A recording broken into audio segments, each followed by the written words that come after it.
right, Ms. Smith, you're still on deck.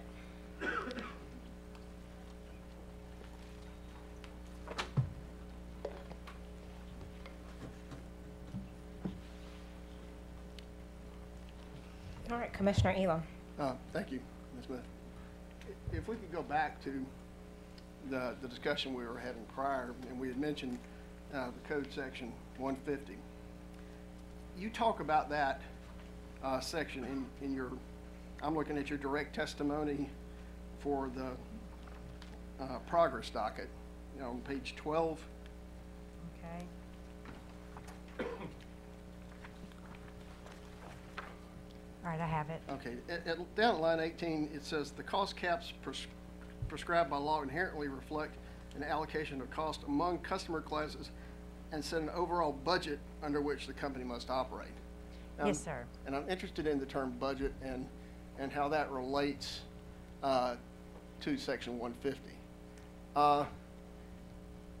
In your opinion, does section 150 establish a budget that you cannot go over spending the $12 a year times your number of residential customers? Yes, that does establish a budget. Okay. Now, when we're talking about what you've got here, you have foreseen that you're anticipating going over that budget. The way that the budget is established is an allocation, say, if you look, it's in here somewhere. You do the $12 times the number of customers, and you do the commercial, the number of customers times the 120, and then the industrial customers times 1,200. You get a certain, so let's say you have $15 million total when you get down to the bottom. Is that an aggregate of all three classes? Yes, that's an aggregate of all three classes. And so your residential may have, say, 20% of that aggregate. Your commercial, because commercial normally has more customers, will have 50%, and then the industrial will be 30% of that aggregate 15 million.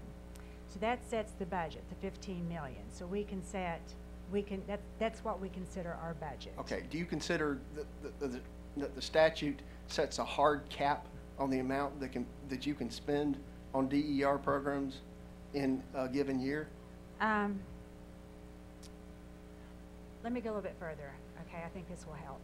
So that sets our budget of $15 million. Then we spend our $15 million. Let's say we spend exactly $15 million, and it's allocated per firm peak demand. So you take that, there's a conflict between allocation processes. So the way our budget is set and the way we allowed to recover our costs from the individual customer classes is based on the number of accounts times 12, and that's how we can recover. But the allocation of cost is based on firm peak demand, which is a different allocation factor. And I have a table. It's probably easier to look at. If we can go to my table, it is. While you're doing that, Ms. Smith, let me ask you to use that other microphone. It just seems to not amplify working? a little bit better. I'm sorry. Okay, it's page 13. And at the very top of the page, I have a table. And this is where we calculate our budget and or our caps. This is how much we're allowed to recover. So in this example, we have approximately 141,000 residential customers, and we're allowed to charge them $12 for each account, for each account. And so we got 1.7 million. The commercial is 30,000 customers at 120, 3.7 million, and then the industrial is 399 customers at 1,200 for 478,000. So this lets us know that per the cap, we can spend $5,800,000. So, but as you can see, we do a percentage to total. Of that $5,000,008, we can recover 27%, or 1.7 million from residential, 63% from commercial, and 8% from industrial. But then we go out and we spend our $5.8 million. But we take that 5.8 and we spread it on firm peak demand percentage. And of the firm peak demand of the prior year, residential gets 60% of the 5.8 million, even though they're only 29% of the budget. Commercial gets 27%, and they're normally under the percentage of their cap. So they're like 63% of the cap, but we only allocate them 27% of the cost. Let me go back. Okay, Section 150. yes. Is it your testimony that the commission can approve a DER plan that may have some classes going over budget, and while maybe commercial doesn't? Or is it just a sum of the three classes, and that's the budget? Yeah, it's the sum of the three classes, and that's the budget. And so you're saying the commission could approve that in that instance? Yes, and that's what we're saying. So we have the 5.8, and let's say we under recover from residential and from industrial, because we can only recover 1.6 million from residential. So we'll under recover that year. So we'll take the difference the next year, allocate it among all classes, and then we'll collect it in the next year. So it's also your testimony that that allocation among all classes that you're doing on the carry forward Yes. is consistent with the act? Yes, no customer class will ever pay more than their cap. Okay, I get that. Yeah. I'm just talking about the costs of the classes. Your testimony that the statute does not, in essence, require each customer class to stand on its own. Correct.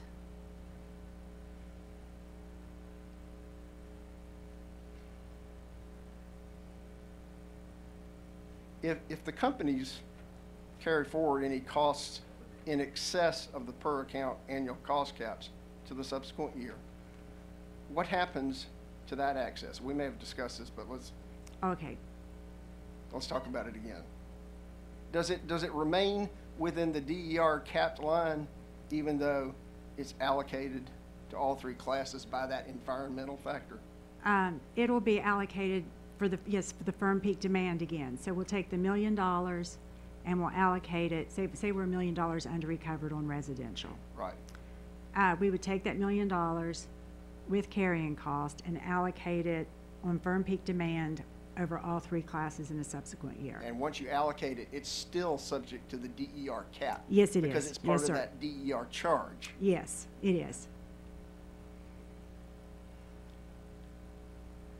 Is a DER program which is expected to carry forward costs like that in excess of the per account annual cost to the subsequent year, that's consistent with the statute?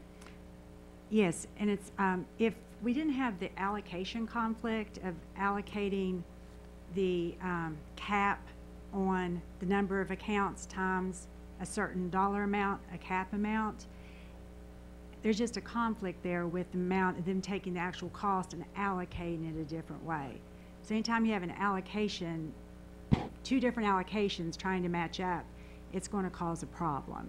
And this was the simplest way we could see to remedy that conflict within the legislation. Yeah, you talked about that in your testimony as being a disconnect. It is it's a disconnect. And the disconnect is that it's surely going to cost more than you can recover under the caps? Well, it's not going to cost more. Like, we will just spend the $5.8 million in this example. Mm-hmm. But so even if we spend the $5.8 million, if we spend at the cap, the next year we are not going to be able to recover all of that because we can only charge. So let's say it's $10 million. we're allowed to spend 10 million. The residential customers of that 10 million contributed, their portion of the cap is 2.9 million. And that's all we can recover from these the residential customers is 2.9 million of the 10 million we've spent. And the 10 million is our cap. So, but when we go and take that amount we spent, which was under the cap, under the total cap, we have to allocate that cost by firm peak demand. And so residential only makes up 29% of the total dollar cap, but we have to allocate 60% of the cost to them due to allocation on the firm peak demand. Why do you have to allocate it that way? Because that's the way we allocate environmental costs, and that's the way the Why do you have to allocate it per environmental cost? Does the statute say that? Yes, it does. It does? Mhm, Okay. yes. Let's see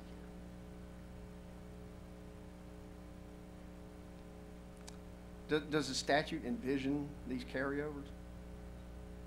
Does it talk I think, about it? yes, I think it does. Where? There is a section that says, oh, I'm sorry, I don't know the code off the top of my head. It's not in the 150 though, right? No, I think it is, actually. Really? I'm sorry. Okay. But it says you're allowed to collect any unrecovered cost in a future period. Okay. What happens if all customer classes reach the cap, the budgeted amount, before you reach the 2% peak? In any Limit. given year, Totally, for the whole 5-year period or beyond? the way they've put programs in place, Witness Marina's group and Witness Felt, to make sure we can meet those without going over our caps. Okay. And, but if it does? If it does, the legislation says we can recover our costs until we recover all of our costs. We can keep charging a DER charge. Okay. And I will find that for you. I just don't know what the section number is right now. Okay. Thank you. You're welcome.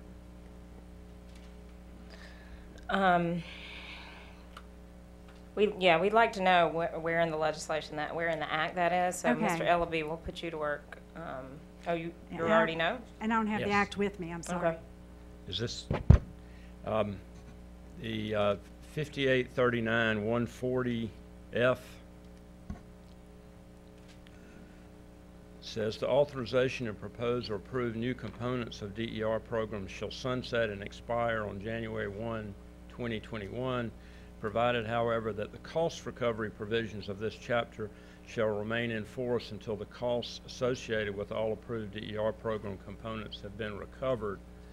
That's what we believe allows to carry over, as Ms. Smith has been describing, the carryover provisions allowing, when you hit the caps, you can't recover anymore in that year, and you carry it over, and the legislation contemplated that would extend beyond the period of the programs themselves. Okay, tell us the code section again, please. It's section 58-39-140, subsection F. Okay. And if I may clarify, yeah, we talked about that, but we also talked about whether there's a portion that just contemplates the year-to-year carryover from the start, and you said there was something there. We have certain years further out where after you get, in the beginning, we're not spending all the way up to the cap. So, for example, the cap's approximately $6 million for Duke Energy Progress. I'm sorry. I've got the section that he's, Okay. Mr. Castle, my co-counsel, direct me. On that one is same section, but subsection B. And about the middle of the paragraph, the commission shall direct the electric utility to place in effect an amount designed to recover during the succeeding 12 months, the incremental or avoided cost determined by the commission to be appropriate for that period, adjusted for the over-recovery or under recovery from the preceding 12-month period. It's a very similar process to the fuel proceeding that we're all accustomed to. Excuse the interruption, Ms. Oh, no, that's okay. I'm glad you had that. So, I usually carry that legislation around with me, but I left it in the car. All right, Commissioner Whitfield. Thank you, Madam Chairman. I'd just like to follow up based on what Mr. Ellerby just read and the questions that Commissioner Elam just asked you. Could you, particularly as it pertains to the last line that Mr. Ellerby just read, the example you used in your chart that you went over at the top of page 13, you had 5.8 million, and you had it broken down into the 29% residential, 63 commercial, 8% industrial, and then you described the way you would have to collect any overage over that is on the firm peak demand percentages of 60%, 27%, and 13% residential, commercial, industrial respectively.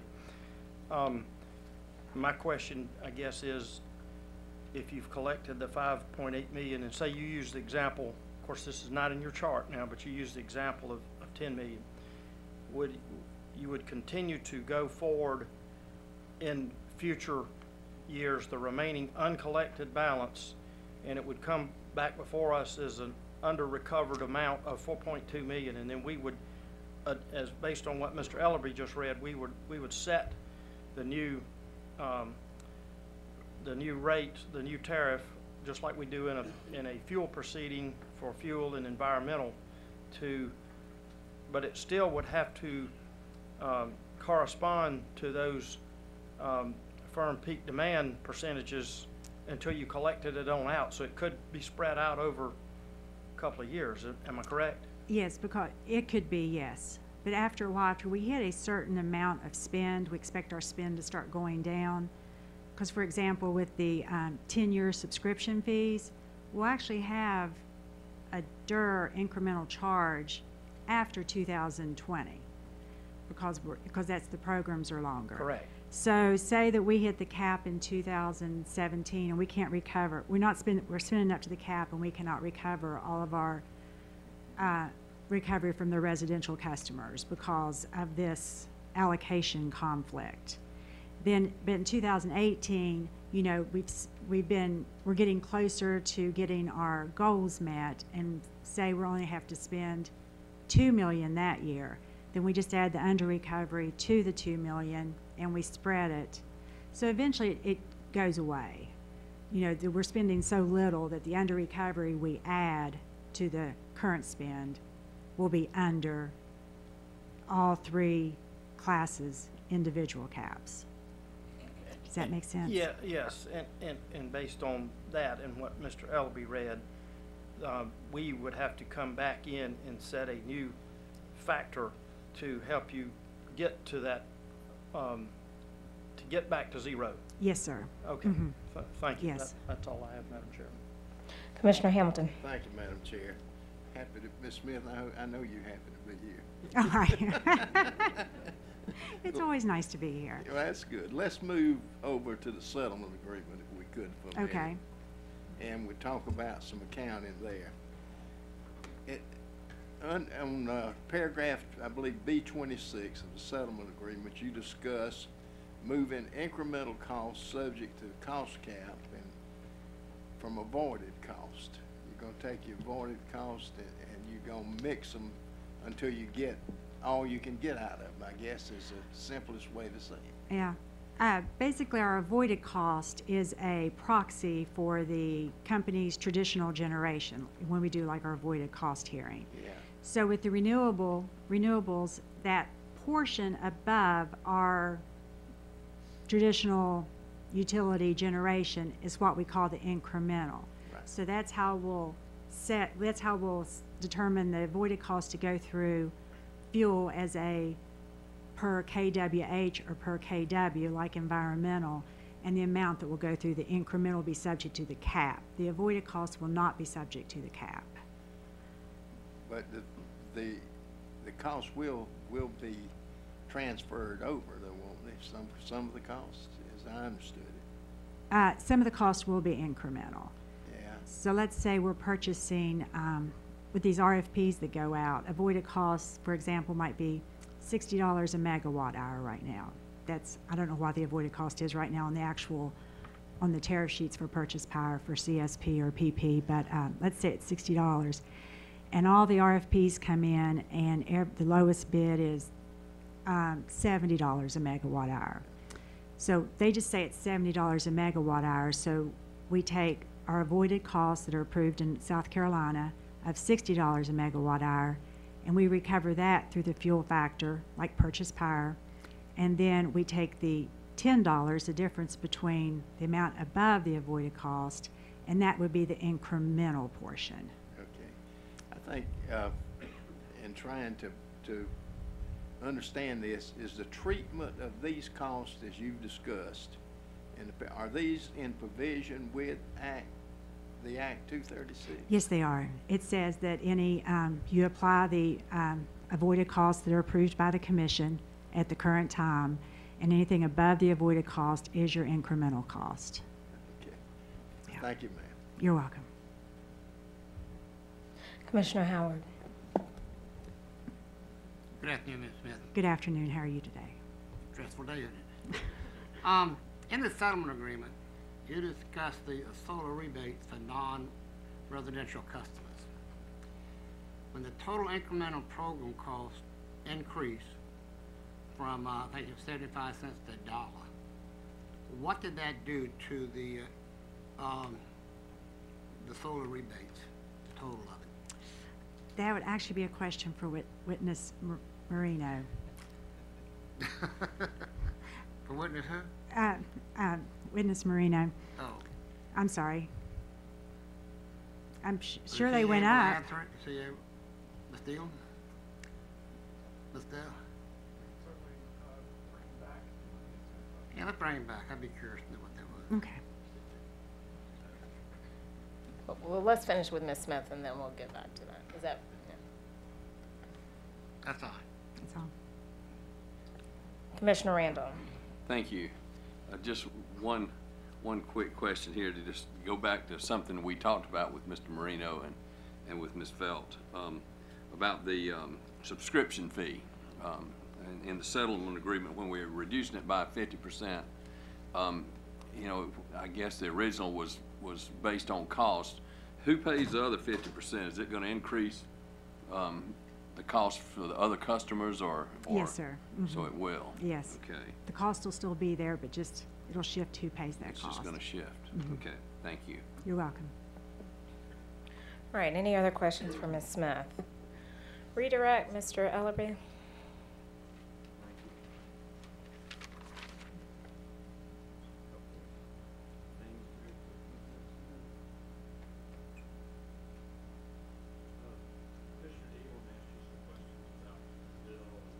Speak into a microphone, please, Mr. Ellerby. Sorry about that. Thank you. Commissioner Elam asked you some questions about how this charge might appear on the bill. Are you involved in your job with the design of and the information that goes on customer bills? No, I'm not. Okay.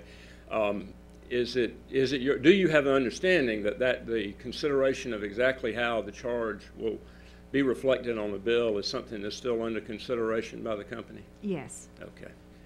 Thank you. I have no further questions. Okay. All right, well then, Ms. Smith, I think you may be excused. And Mr. Ellerby, if you want to recall Mr. Marino for Commissioner Howard's question.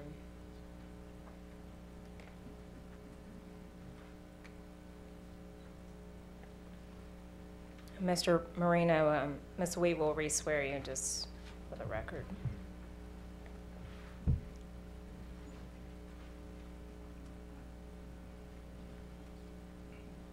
I do.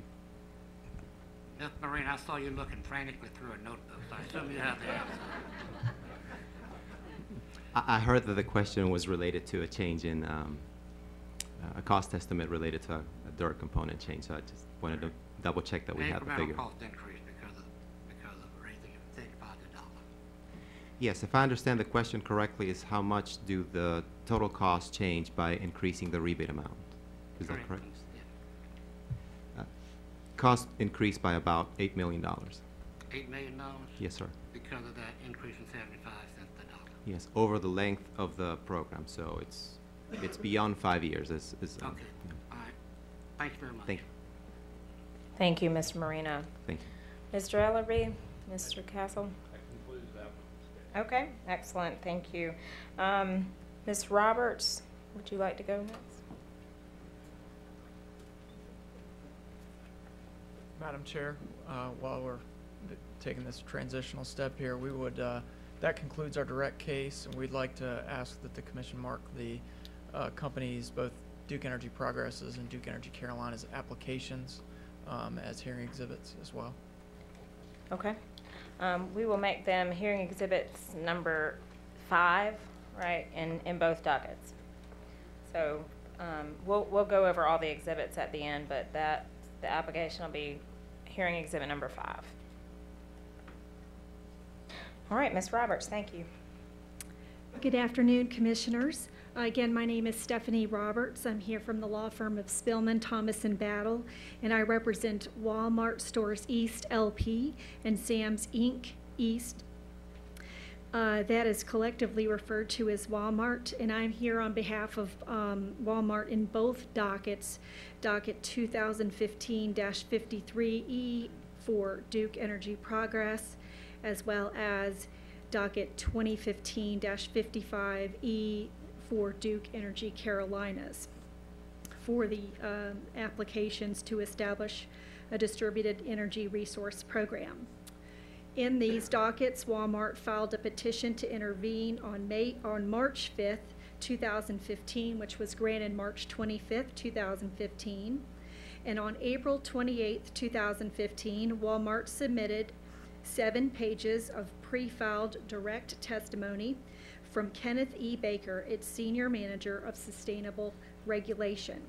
As explained by Mr. Baker in his pre-filed direct testimony, Walmart's chief concern in this case has been to ensure that the DER plans of both Duke Energy Carolinas and Duke Energy Progress acknowledge and encourage the installation of on-site renewable solar energy, whether as owned by a customer or pursuant to a customer's lease of such facilities from a third-party provider.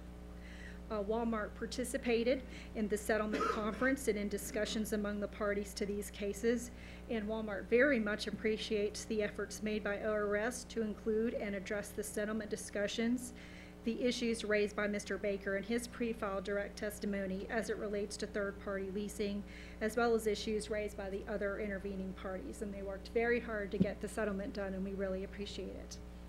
Walmart supports the settlement agreement as submitted to the Commission, which was Exhibit 1 to each docket in these proceedings, because the settlement agreement is both consistent with the Act and clarifies the terms and conditions of Duke Energy Progress and Duke Energy Carolinas DER programs, including their respective solar rebate programs as agreed upon by the settling parties.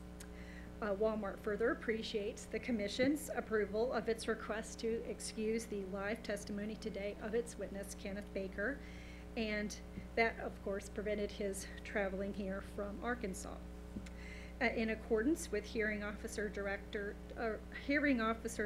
dated May 13th, 2015, Walmart submitted on May 18th, 2015, Mr. Baker's verifications of each docket that his answers to the questions posed in his pre-filed direct testimony would have been the same if given orally from the stand.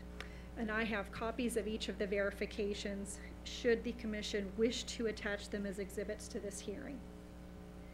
That's all. Thank you for your time and attention.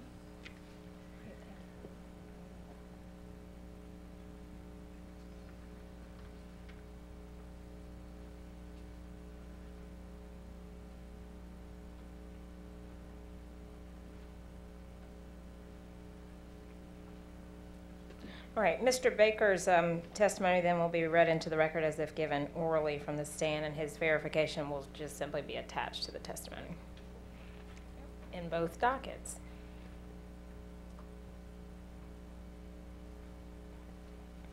All right, Mr. Cully, Mr. McCullough.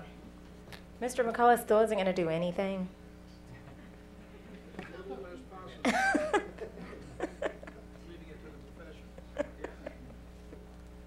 He told me he found his calling, so.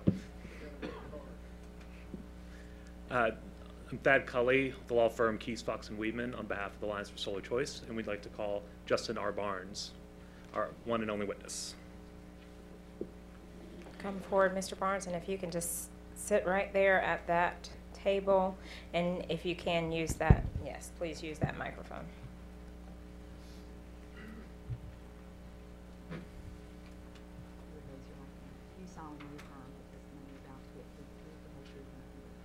I do.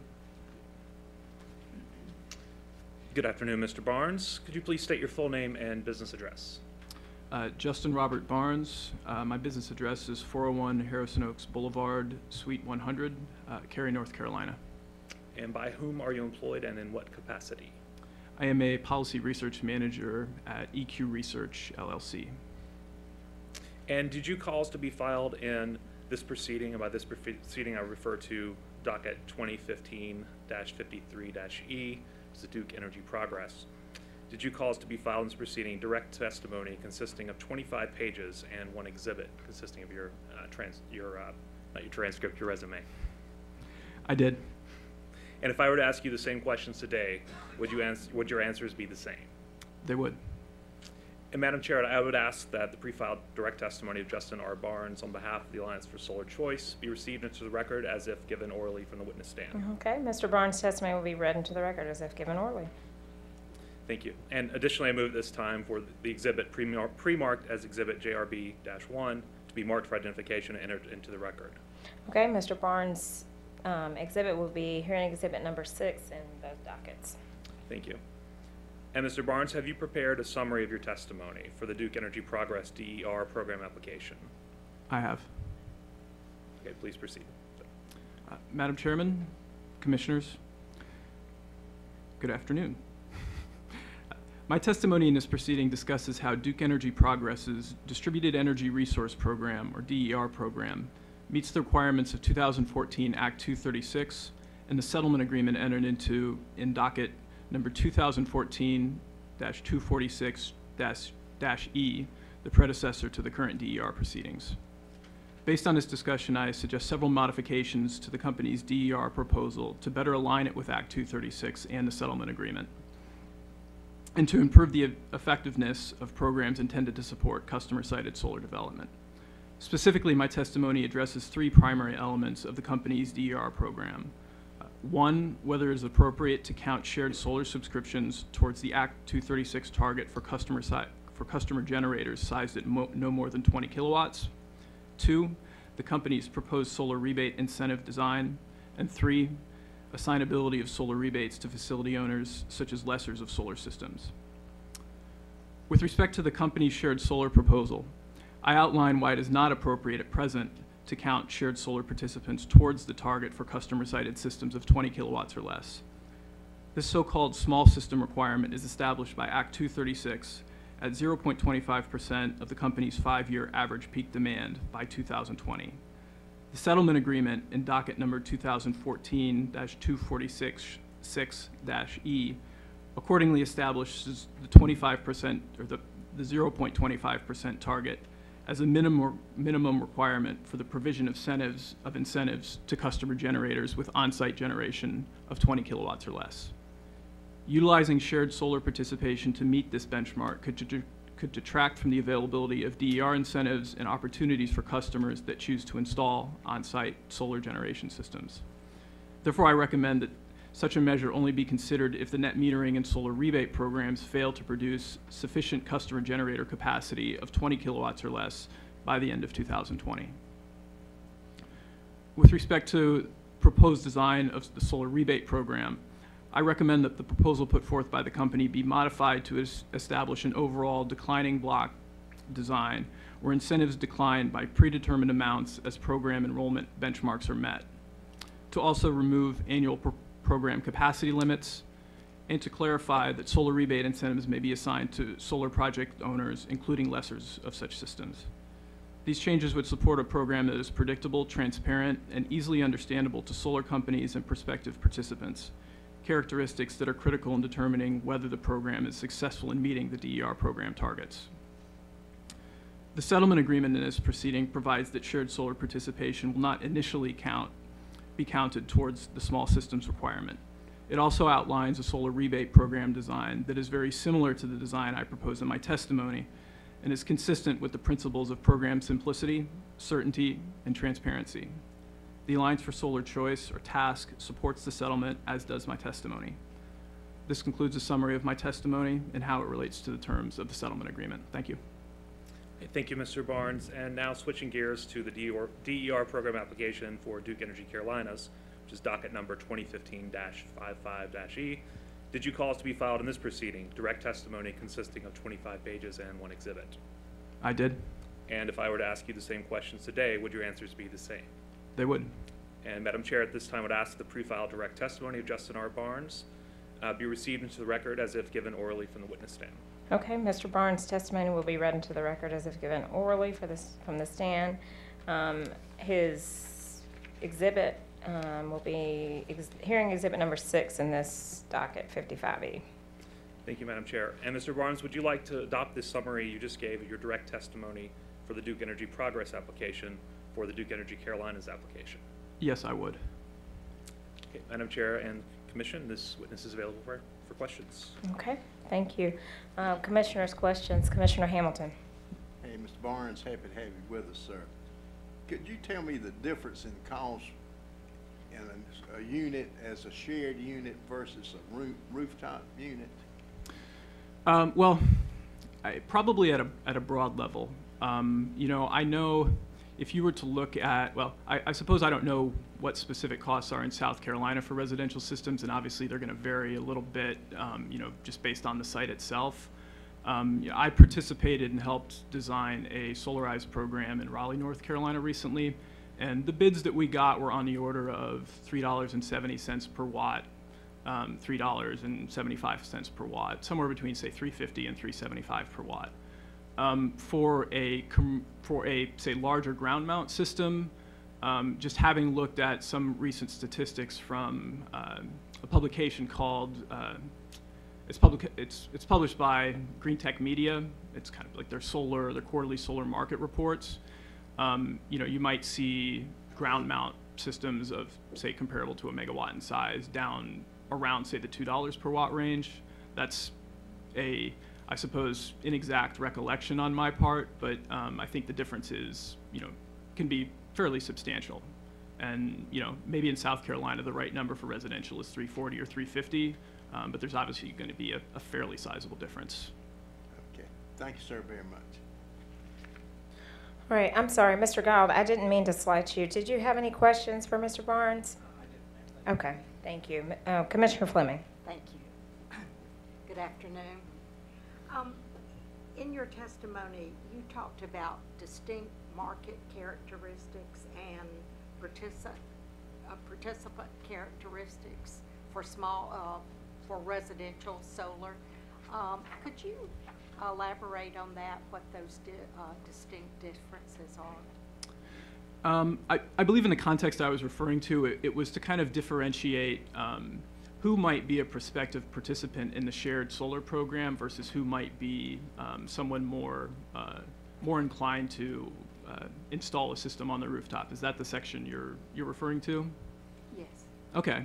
Well, you know, I think as I believe one of the commissioners already asked, you know, these are kind of two very different products when you think about the level of commitment that you're making when you say install or lease a system that's going to be on your rooftop, you know, effectively for the life of the system or until you sell the home, you know, 10, 15, 25 years even, versus, you know, paying for the output or subscribing to the output of a facility based on a relatively small upfront fee that you are likely to recoup over the course of 2 years, or at least according to the projections of the company.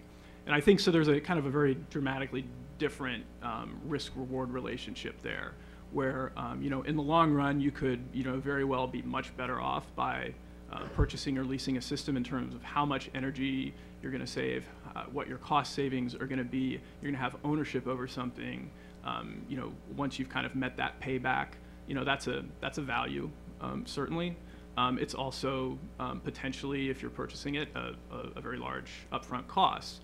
So if you're, you know, potentially on the fence about something like that, or you are a person who doesn't have the right site, you're a renter, you don't just happen to have that kind of income to purchase a system, or you don't have a credit score that's necessary to lease a system, or you've got trees that you don't want to trim, or you've got a site that doesn't face the right way, or you've got an HOA, and a neighborhood homeowners association that is potentially problematic.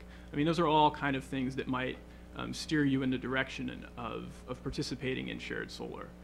And what you get for it is a fairly, I suppose, low risk type purchase. It's small at the outset. And ultimately in the long run, though, your potential savings and maybe potential benefits are a lot more limited. So it's kind of hard to say define a specific customer type that would do one or the other. But I think what you're really talking about is just two kind of very different products, each of which might appeal to different people, even at different times in their lives. So it's the longer term investment people that would be geared more toward the solar panels. Yeah, very much. I mean, certainly it's a commitment. If you're not comfortable with that commitment, well, you probably shouldn't install solar panels on your house. Okay, all right, thank you. Commissioner Elam. Good afternoon.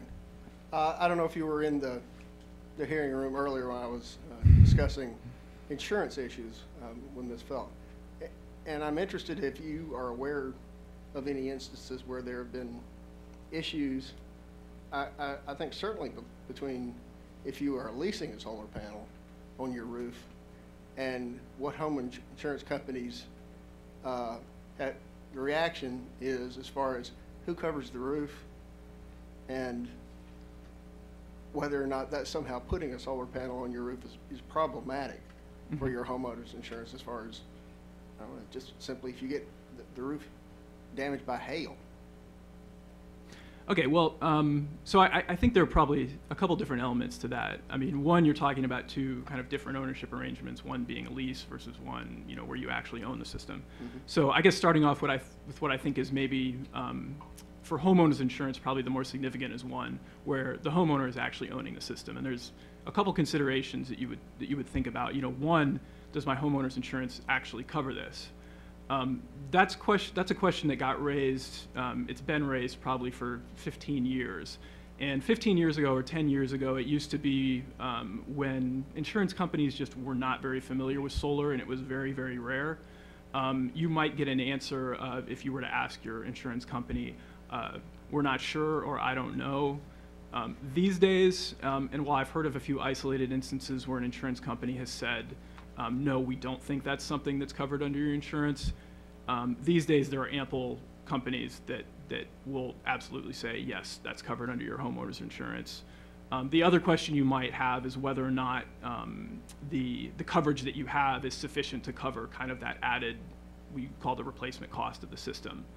I think typically, I'm trying to remember what my homeowner's insurance limit is, but I think it's on the order of, it's $300,000 or something like that. And most often, that's something that the existing level of insurance is probably going to be enough, because, I mean, just depending on what your home is already valued at and what level of insurance you have, it's probably not a huge addition to that amount. A related issue would be, do my premiums actually increase because there's a higher replacement cost on my home than there used to be, because I've put something worth, $20,000 or whatever it happens to be on my roof. That I'm not sure of. I think it's plausible. I think that it could, but the reason I'm not sure is just because I don't know how often your insurance company is, say, reappraising your property and coming up with a new replacement cost, and whether or not they're, say, going through permitting databases to find out if you've made that kind of addition, or what kind of intelligence they have. So whether or not your premiums would increase, to me, that's kind of a question mark. But certainly, it's probably reasonable for a homeowner to contact their insurance company and verify that, in fact, it will be covered. It should be, but it's never a bad idea to know for sure.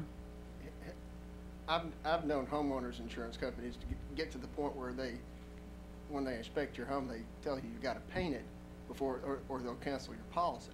Now, has the insurance industry done anything along the lines of try to enforce its own standards for the installation of solar panels? Not to my knowledge. I guess my assumption has always been that they, trust both the local authority having jurisdiction on the permitting side of things to make sure it's, installed in compliance with the National Electric Code, and then you've got interconnection standards that are set by utilities.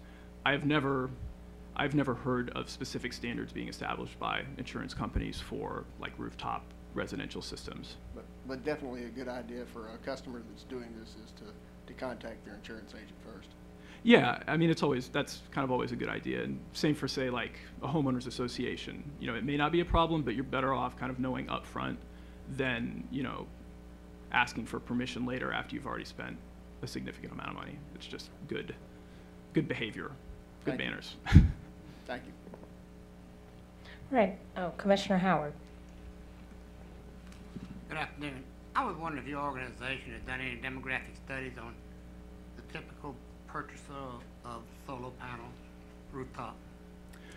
We haven't done any of those studies, but there have been a number of them that have kind of, looked at, say, large incentive programs like the California Solar Initiative, and, pared that down to, where people live, relative income levels. It's something, say, that was reported as part of, like, the Louisiana Solar Tax Credit Program as well. So that information exists. We haven't done any studies on it, though. Have you ever heard of a Bill of Rights for third-party vendors? As in, something that would be kind of like a standard customer disclosure? Yeah, customer standards and what to expect. Do you know of anyone that has that? I believe the National Trade Association, the Solar Energy Industry Association, is coming up with right now kind of standardized codes of conduct, that sort of thing. And there have been a number of instances where states have seen fit to establish specific requirements by law for either those kind of sellers of solar systems or lessors of solar systems. So that's something that probably only appeared relatively recently, but it's certainly in the news a fair amount these days. Thank you very much. Commissioner Randall. Thank you, Madam Chair. Welcome. Glad to have you here this afternoon.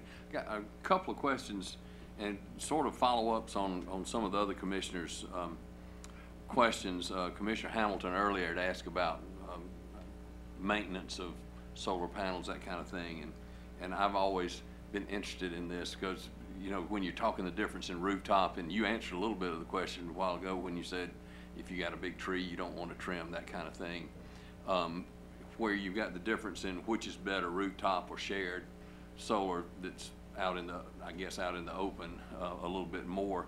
Do you find in any of your work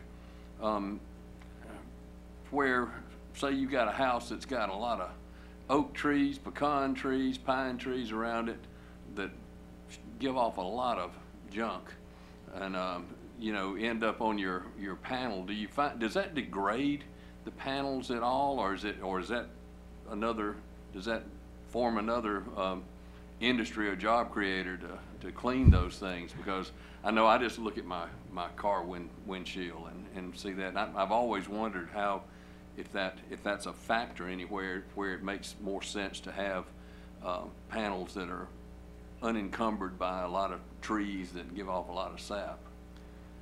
Well, he's asking for a friend. I've got this friend who has a house like that. I've never heard of leaves being an issue just because leaves kind of tend to just blow off. Right. Northeast snow an issue. I would imagine, given the level of accumulation of pollen on our cars is something that sits still. I would imagine I'm not an installer or a maintainer of solar panels, so I would imagine it's potentially an issue. And just because I know in, say, the desert Southwest, dust is an issue. They need to clean the panels to get the dust off, and you know, a material effect on how much energy that system is going to produce. On a personal level, you know, I would love to install solar on my house, but I have a lot of trees, and I'm not willing to cut them down. So I'm an example maybe of somebody who might be more interested in shared solar just because what I've got doesn't work very well. Thank you. Thank you. Commissioner Whitfield. Thank you, Madam Chairman. Just one quick question for you, just to clarify what you said, I guess, here on the stand and in your testimony.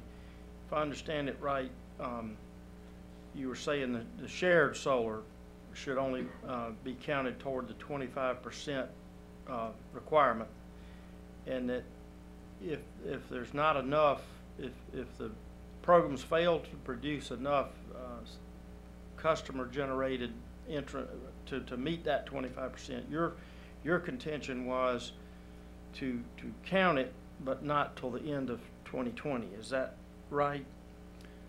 I think you said wait till the end of the program till you see how many participants you have in the shared solar. Is that correct? Or, well, my,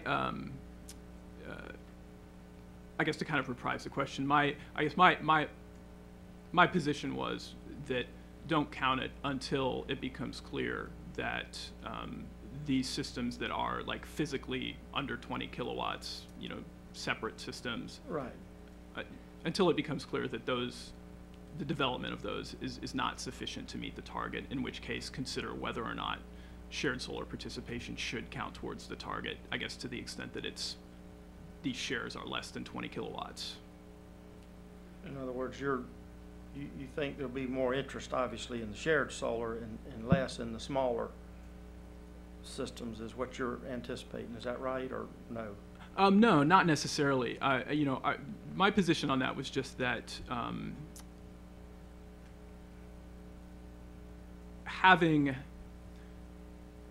shared solar count towards that target could, you know, among other things, create kind of accounting issues with when you've got people coming in and out of the program in a way that they wouldn't necessarily do once they've installed, you know, say a small system on their rooftop, as well as it being maybe questionably consistent with the statute, and I think probably not very consistent with the terms of the settlement agreement, was that just allowing shared solar participation within that 0.25% target, which is relatively small, would potentially detract from the availability of incentives to the extent that utilities decided to stop offering, say, solar rebate once they had 9 megawatts of 20 kilowatt systems or less and 3 megawatts of, you know, less than 20 kilowatt shared solar participation. You know, our position was that no, that to the extent that you know, that target for the less than 20 kilowatt system or 20 kilowatt or less systems is 12 megawatts. It should be 20 kilowatts or less systems, not shared solar. So you got more of a wait and see approach. Exactly. You know, Right. see, you know, we don't know exactly what the market is how quickly it's going to develop, and it could be that 3 years from now. We do know exactly how it's going to develop, and it could be very short or it could be very, very long. So it may be a question to put off to another day, I suppose. Thank you, Mr. Barnes. That's all I have, Madam Chairman. All right, thank you. Mr. Cully, you have any redirect for Mr. Barnes before I excuse him? No redirect. Okay. Thank you, Mr. Barnes. All right, Mr. Holman. Thank you.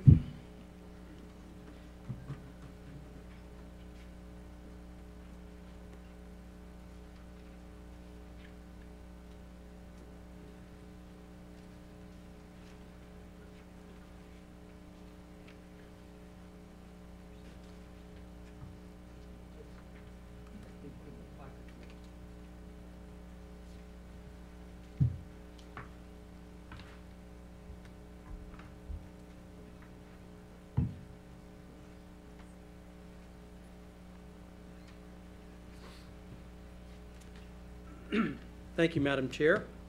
The South Carolina Coastal Conservation League and the Southern Alliance for Clean Energy call Hamilton Davis and John D. Wilson to the stand.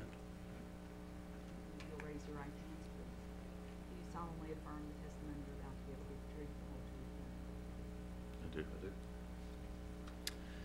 We'll begin with Mr. Davis. Please state your name and business address for the record. Hamilton Davis, 328 East Bay Street, Charleston, South Carolina, 29401. And can the commission hear Mr. okay? Davis, yeah, if you can just pull that mic really close and just speak loudly, please. Okay, is this better? Still kind of silent. How How about this? That's There we go. good. I just need Don't to turn do it on. anything different yet. Mr. Davis, did you cause to be pre-filed in each of these dockets direct testimony consisting of 21 pages along with one exhibit? I did. Do you have any changes or corrections to your pre-filed testimony? Yes, there's one correction to my testimony filed in the Duke Energy Progress docket at page 19, line 22. The excuse me, the megawatt amount on that line should read 1.5 megawatts rather than 8 megawatts. Other than that correction, if the questions put to you in your testimony were asked at the hearing today, would your answers be the same? They would. Was the exhibit to your testimony in each docket prepared by you or under your direction? They were. Madam Chair, I would move to have Mr. Davis's pre-filed direct testimony as corrected entered into the records as given orally from the stand. All right, Mr. Davis's testimony will be entered into record as if given orally from the stand. And I would also move to have the exhibit attached to his pre-filed direct testimony identified as pre-marked Davis Exhibit 1 entered into the records.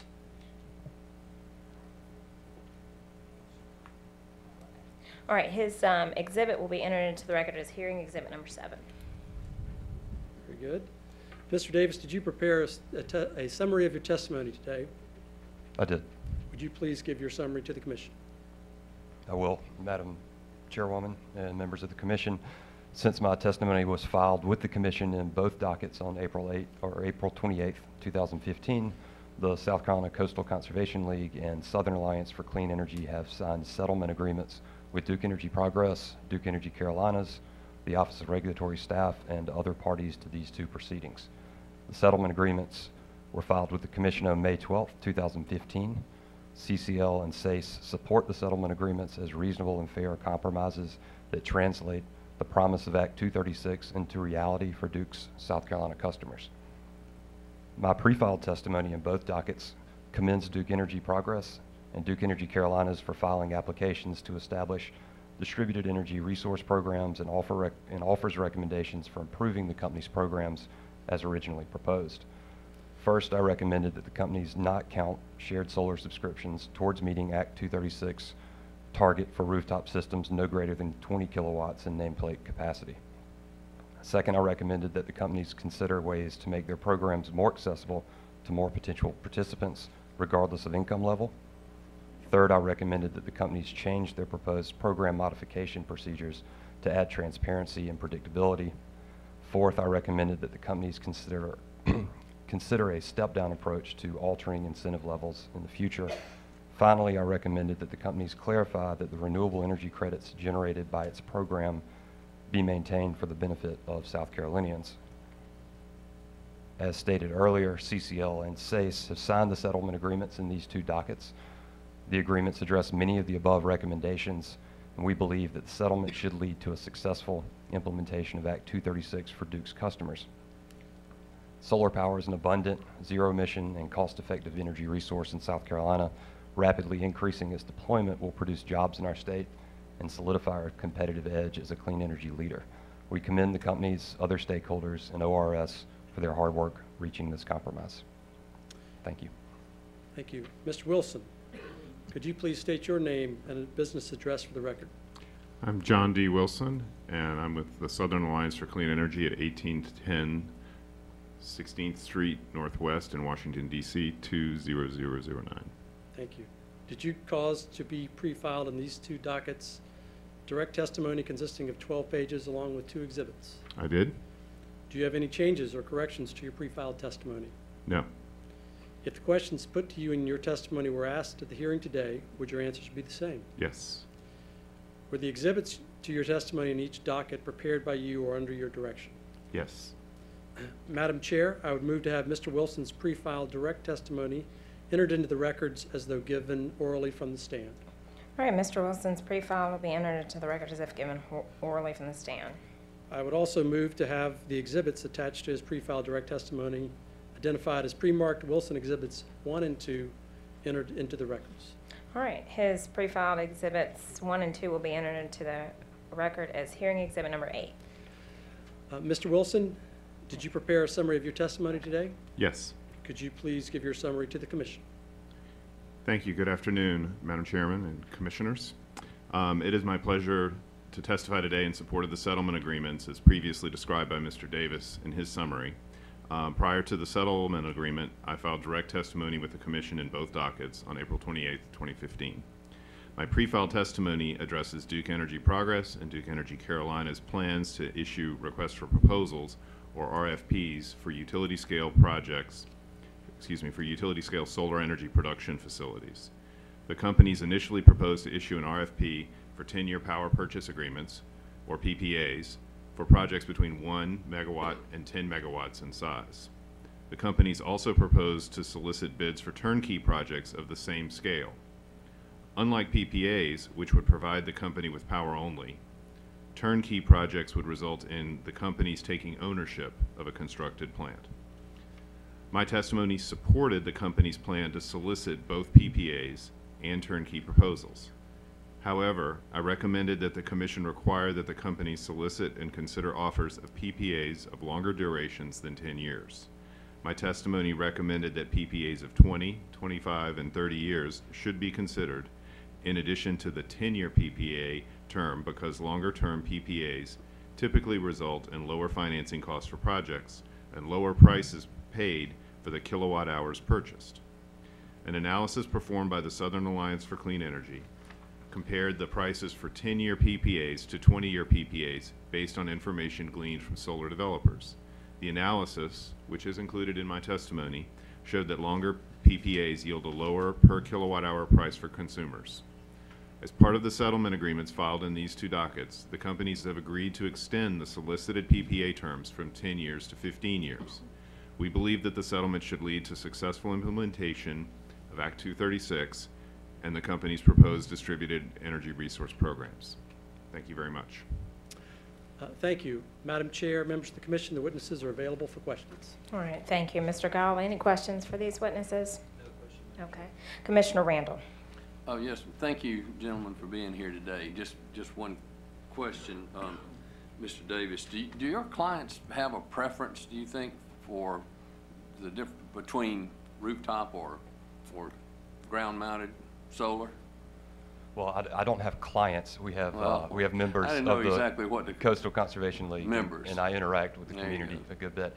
We've heard a lot of interest in both. I think you heard from the previous witness and from Duke that depending on a person's situation, whether they're a renter, whether they've got a rooftop that makes sense, et cetera, you're going to have a different path that may be more attractive to you. So we expect both of those programs to be successful and attract investment from customers. Thank you. Having heard that from different sides, I wanted to make sure your perspective there. Thank you. Yes, sir. All right, Commissioner Fleming. Good afternoon. Nice to have you here. I wanted to ask, in your testimony, you talked about some carve-outs for the lower income customers. I wonder if you could tell us a little bit about that. And as I understand from the settlement, the collaborative will be discussing these over the next year. Yeah, so the collaborative will be focused on answering that question in the next 6 months or so. I think that certainly the distinction that's been made between community solar, shared solar, and rooftop solar is one example of barrier to entry. So with shared solar, it's a lower upfront cost that allows you access to this resource, where if you're leasing your system, potentially there are credit issues associated. If you're purchasing your system, there's a large upfront investment that a customer has to be able to come up with. So I think what we want to ensure is that lower income customers also have access to these DER programs, and to the extent that there are opportunities for home bill financing or low interest loans, changing some of the subscription details with things like the shared solar program, that ensure access for those lower income individuals. We want to explore those options and apply them where they make good sense. So that would be coming back before the Public Service Commission, once that? It will be. I think the expectation is Once you that reach Duke would. consensus, huh? Right, consensus. Yeah, well, I think Duke will have, some flexibility to bring back those recommendations to the commission, but the expectation is they'll do that within the next year. Okay. And the transparency you were talking about, could you elaborate a little bit more on that? I believe my references to transparency and my testimony just have to do with ensuring that parties to this docket, as well as potential customers or participants in the DER docket, understand how decisions are being made with incentives and understand how these programs work, so that everyone's comfortable that these are cost effective and attractive to customers. And do you think that that is there? I think that's where we've ended up, and I think the settlement agreement puts us in a good position to continue to work through any changes and potential updates to the programs as we move forward. And Mr. Wilson, I wanted to ask you, you had advocated for longer term leases or agreements. Would you, but the settlement calls for 15-year. Do you think you'll still get the cost benefit with a 15-year lease? I'm sure more than a 10-year, according to your testimony, but. Yes, thank you, Commissioner. I do agree that a 15-year PPA term will be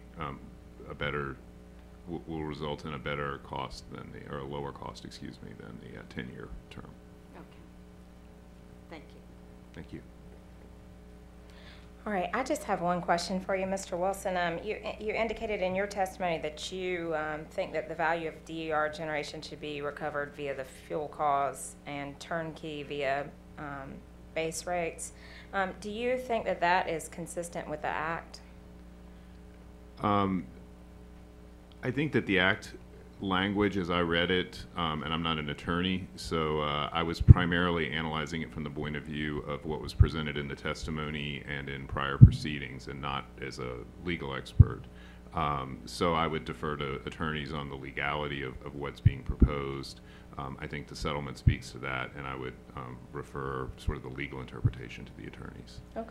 Thank Right, you. that's fair. Thank you. And Mr. Davis, I'm sorry, I have to ask this. Yes, ma'am. I'm looking at your CV. I want to know what lured you back from being a surf instructor in Costa Rica to come back here. I mean, I just need to know that. It's hard to pay off those law school loans on You- surf instructor salary. Well, no, I definitely feel you on that. All right, if there are no more questions, Mr. Holman, you have any more questions for your witnesses? No redirect, I'll ask about surfing later. Okay. Let me know what he tells you. All right, you are excused. Thank you, gentlemen. Thank you, Commissioners. All right, we will take a short 5-minute break before we begin with ORS and close it out.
All right, Mr. Bateman, you ready, sir? ORS calls this witness Lee Ford.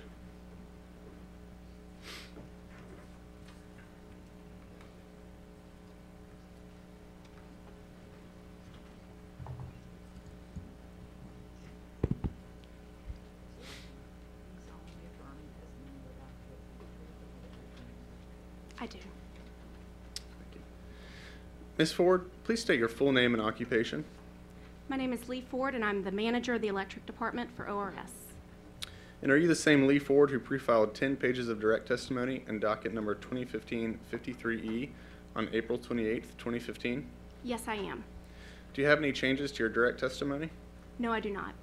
If I asked you this questions today from your testimony, would your answers remain the same? Yes, they would. And are you the same Lee Ford who pre-filed 9 pages of settlement testimony in this case on May 14th, 2015, and 9 pages of revised settlement testimony on May 15th, 2015? Yes, I am. Do you have any changes to your revised settlement testimony? No, I do not. Why did you file your revised settlement testimony? In my testimony for Duke Energy Progress, I inadvertently referenced numbers that were actually Duke Energy Carolina's numbers. If I asked you the same questions today from your testimony, would your revised answers remain the same? I believe I need to correct that. I referenced Duke Energy Carolina's numbers when they should have been Duke Energy Progress numbers. Okay. And if I I apologize. And if I asked you the same questions today from your testimony, would your revised answers remain the same? Yes, they would. Madam Chairman, we ask that Ms. Ford's pre-filed direct and revised settlement testimony for docket number 2015-53E be entered into the record as if it were read orally from the stand. All right, Ms. Ford's direct and settlement testimony will be entered into the record as if given orally from the stand. Thank you. Ms. Ford, did you prepare a summary of your direct and settlement testimony? Yes, I did. Please summarize your testimony for the Commission. Gladly. Good afternoon, Madam Chairman and members of the Commission. Before summarizing my testimony, I would like to clarify that when I reference Progress, I mean Duke Energy Progress, and when I state Duke, I mean Duke Energy Carolinas. The purpose of my testimony is to provide an overview of the Distributed Energy Resource Program Act, also known as Act 236, to describe the company's proposed Distributed Energy Resource Program application, and I'll shorten that by calling it a DERP, and to make recommendations regarding the company's proposed DERP. My testimony addressed DERP cost recovery and the company's plan to adhere to the caps in Act 236. ORS made recommendations of potential DERP modifications, including purchase power or PPA terms, solar rebate capacity limits and the assignability of solar rebates, shared solar and its compliance with Act 236, future low-income offerings, renewable energy certificates, future program modifications, and the formation of a DERP collaborative group. Subsequent to the filing of my direct testimony, ORS entered into a settlement agreement with all but one party in the docket, and as my counsel stated earlier, that party, the Sierra Club, supports the settlement agreement. The settlement agreement modifies the PPA terms from 10 years to 15 years. It also modifies solar rebate amounts, capacity limits, and as well as the rebate assignability and availability. It modifies the amortization of rebate cost, the company's avoided cost tariff, shared solar subscription cost and its compliance with Act 236, future ownership of renewable energy certificates, and future program modifications. ORS is extremely thankful and appreciative of the hard work and collaboration by all the parties in this docket, and we support the settlement agreement and find it to be in the spirit of Act 236 and in the public interest. ORS respectfully requests that the Commission approve the settlement agreement in its entirety. This concludes the summary of my testimonies. Thank you, Ms. Ford. Now let's turn to docket number 2015-55E. Are you the same Lee Ford who pre-filed 10 pages of direct testimony in docket 2015-55E on April 28th, 2015? Yes, sir, I am. And do you have any changes to your direct testimony? No, sir, I do not. If I asked you the questions today from your testimony, would your answers remain the same? Yes, they would. And are you the same Lee Ford who pre-filed 9 pages of settlement testimony in this docket on May 14th, 2015? Yes, sir. Do you have any changes to your settlement testimony? I do not. If I asked you the questions today from your testimony, would your answers remain the same? Yes, they would. Madam Chairman, we ask that Ms. Ford's pre-filed direct and settlement testimony be entered into the record as if it read orally from the stand. All right, Ms. Fort's pre-filed direct and settlement testimony will be entered in the record as if given orally from the stand. Thank you. Ms. Ford, would you like to adopt your summary from docket number 2015-53E as your summary in docket number 2015-55E? Yes, I would. Thank you. Madam Chairman, ORS Witness Ford is available for questions from the Commission. All right, thank you, Mr. Bateman. Mr. Gao, any questions for Ms. Fort? Okay, Commissioners, questions for Ms. Fort? Commissioner Fleming. Good afternoon. Good afternoon. I wanted to ask you, well, let me just first, for clarification, can you tell me the beginning year for the 5-year period of the peak power use, the average? When does it start? I believe in the application it is 2015, but let me look and see if I can find that offhand. And I may not have that. So if it starts in 2015, then you won't know the actual numbers till 2020? Let's see. I'm sorry, I should say that it concludes in 2015. Let me. I couldn't find it anywhere, and it talked at different times.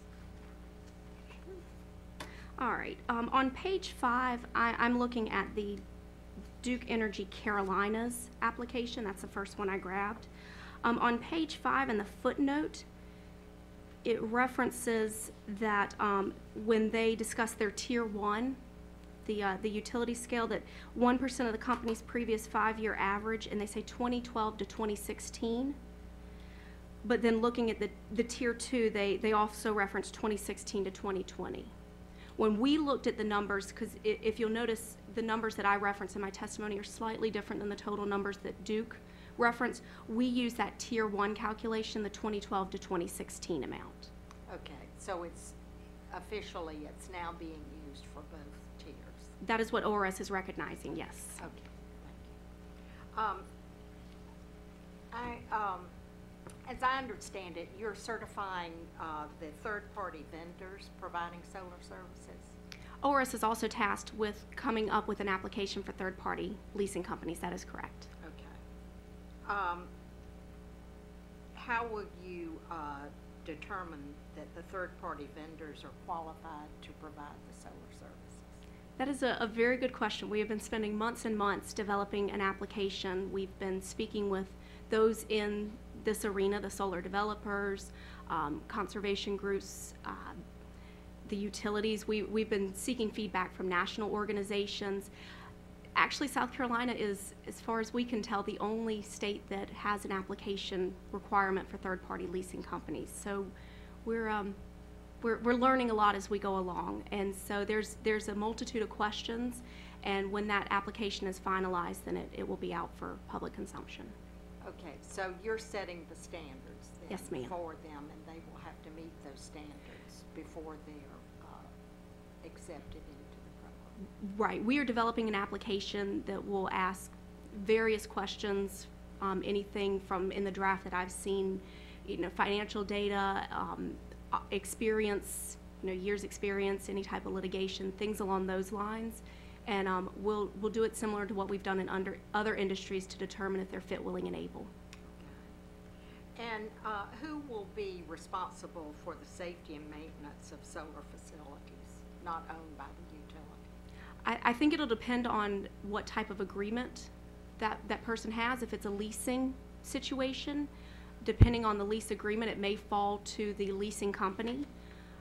If it's straight ownership, I would think the homeowner would have that responsibility. Okay. But you're not certain of that at this point? I would think, like I said, if it's a homeowner and they own it, it would be the same as if, my dishwasher went haywire and started sparking. It would be my responsibility to address the maintenance and safety of that. Okay. But, so it would be whoever owns the facilities will be responsible? Correct. And, will the payback period be addressed in contracts that are set up between the entities? In a leasing situation? I do not know the answer to that. I think it's up to the leasing company, but as a lot of things, and I think we're seeing this in the market, and I've gotten the impression from a lot of the questions that this is a concern of the commission as well, is I think to a certain extent some of this is buyer beware, and it's up to an individual to do their research. I know the question was asked about, you know, will it impact your homeowner's insurance? What about your mortgage? And I kind of equate it to the fact that when my husband and I were looking to buy a house that had a pool, the first thing I did was call our insurance company and say, hey, what does this do to my insurance rates? What are my, you know, what's the liability if we purchase this property? So I see it as a similar type situation where the consumer would have to do research on their own. Well, it sounds like to me too, though, wouldn't there be kind of a Bill of Rights for consumer protection, so to speak? And that could address, set out, like where complaints go. Absolutely. In ORS, we are aware of not necessarily a Bill of Rights, but well, group yes, no, I understand. Education for consumers. The Energy Office, which will actually become a part of ORS in July, along with the IOUs, has been working on consumer education. Anything from a checklist of here are the things you need to investigate before you do this, whether it be contacting your insurance company, contacting your mortgage company, things along those lines. Leasing versus owning, who handles the operation and maintenance type thing. So that is out there. We're using best practices from other areas in the country. There are states that are much further ahead than South Carolina. So we're using lessons learned to help develop that. ORS fields calls from consumers now. I know the Energy Office fields a lot of calls, and we've even been in contact with the AG's office and Consumer Affairs as well. So you're setting up that plus planning an educational outreach program? There are, absolutely, and I believe Ms. Felt spoke to the Solarize and those types of things really aimed at consumers and that educational piece. So I think the education is happening in South Carolina. As this continues to grow, I think we'll see more of it, and we're excited to be a part of that. And so as you're developing these processes right now, when do you think they'll be in place? Some of it is going on as we speak. From the Energy Office perspective, I don't know because they're not a part of ORS at this point, but I do know they have been and continue to do consumer outreach currently, and I would expect that to be the case July forward as well. So you feel like they will be the ones to handle the education and outreach? I think that's a good portion of what they will do. ORS would handle the leasing side of it because Act 236 prescribes that, so I think we'd be involved in that piece as well as general consumer education, but I think they would continue the strong educational presence that they've had already. So the consumer protection policies would be under ORS's, under your direct purview? If it relates to leasing, and the application process would fall under ORS. Consumer protections, I would think would potentially be with Consumer Affairs or the Attorney Generals, but I don't know definitively on that. Okay. Now, if there's some type of conflict or anything like that, ORS would handle some of that as we currently do now with any type of consumer issue. But if you're starting to get into some of the other deeper issues, I don't know if ORS would be the right agency for that. Okay, thank you. Commissioner Whitfield. Thank you, Madam Chairman. Good afternoon, Ms. Ford. Good morning, or good afternoon. I'm not sure if you're the right person or not. I see some of your ORS colleagues out here, maybe Ms. Schaefer or something. It's more of a cost and accounting question, but since you're the only ORS witness, I'm going to sling this one at you and see what you can do with it. Ms. Ford, with all our predictions and forecasts and so forth, we still don't always know exactly what participation levels might be and exactly how things are going to go with this or with anything else like fuel or anything else that is uncertain in the regulatory world. And I think you were in the room maybe when I was asking witness Ms. Kim Smith about the cost, and she used a number of say 10 million, and I think we talked about the 5.8 million and how we would have to continue, or the company rather would have to continue to collect until they recoup the other 4.2 million. And you know yourself from previous fuel proceedings that we've seen sometimes very large unrecovered balances be carried forward. What concern does ORS have as to what unrecovered balances might be carried and what the cost might be associated with that? Have y'all discussed that any? And again, I know that's not your area, but certainly you've maybe had some discussions with your colleagues, I hope. It actually is a portion of my area, and we have discussed that. I think one of the greatest variables and unknowns in this is customer participation. You essentially can't require someone to do this. You can just make the best offering that you can to adhere to Act 236. We have looked at the potential for an under recovery. I think Ms. Smith addressed the fact that there isn't a direct sync between the cost caps and then the allocation of those costs, so there could be under recoveries going forward. Recognizing that, we recommended a 3-year treasury note plus 65 basis points as carrying cost. Right. Our economist pulled the number for me this morning. It is well under 2% at this point, even with the 65 basis points. Right.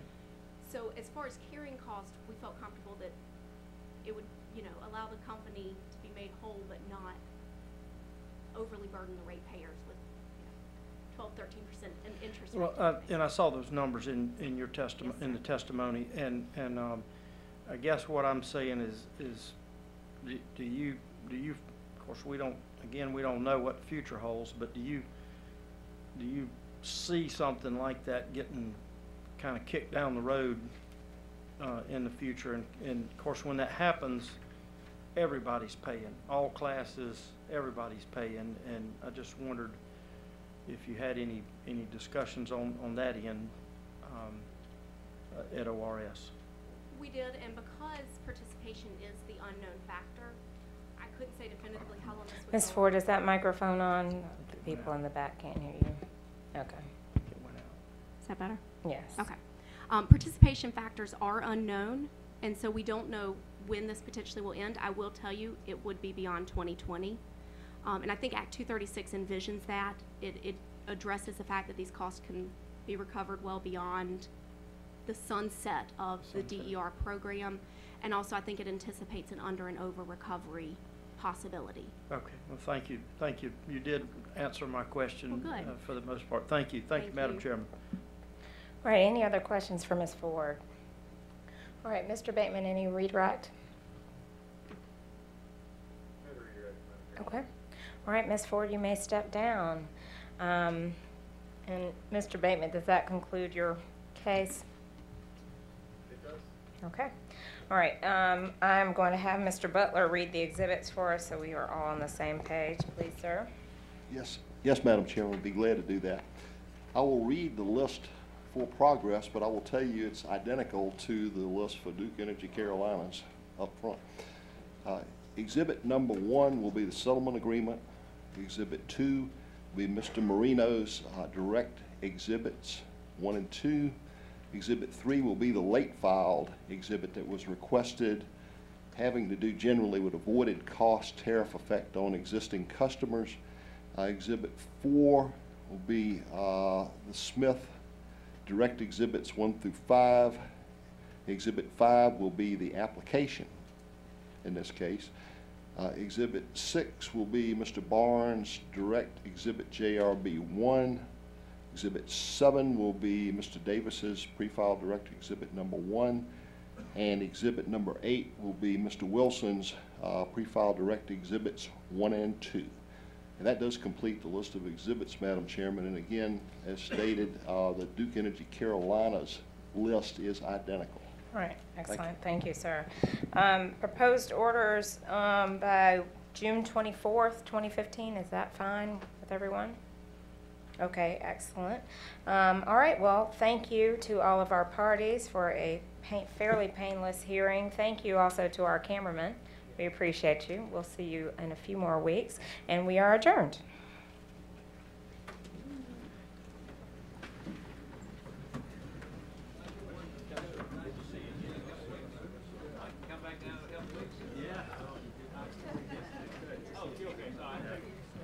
Yeah.